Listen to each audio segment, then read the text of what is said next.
მიმაჩნია, რომ იმ ადამიანებს, ვისაც ემპათია არ მიაჩნია სისუსტედ, ისინი გაცილებით მაგარი ლიდერები არიან ცხადია, ვიდრე იმათ, ვისაც რაღაცა გონიათ, რომ თუ გამოავლენს ამ ადამიანებს რაღაცა სისუსტედ ჩაითვლება. გამოგითხეს მოკლედ კომპანიები, რა იყო მნიშვნელოვანი უნარი გაყიდვებში. და პირველ ადგილზე იყო კომუნიკაციის უნარი და მეორე ადგილზე იყო ემპათია.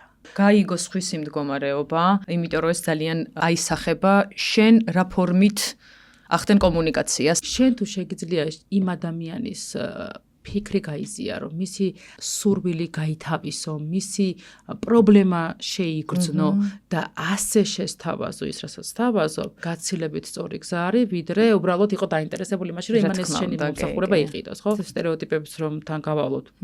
არიან ბიზნეს მფლობელები, რომელსაც გონია, რომ პირიქით, უნდა იყოს რაღაცნაირი დაუნდობელი, უნდა იყოს უმოჭმული თანამშრომელიც, უნდა იყოს რაღაცნაირად ესეთი ვცდილობ ხოლმე, რომ ეს წარმოაჩინო ეს სისუსტე კი არა, ეს არის ზუსტად სიძლიერე, როცა შენ შეგიძლია იყო.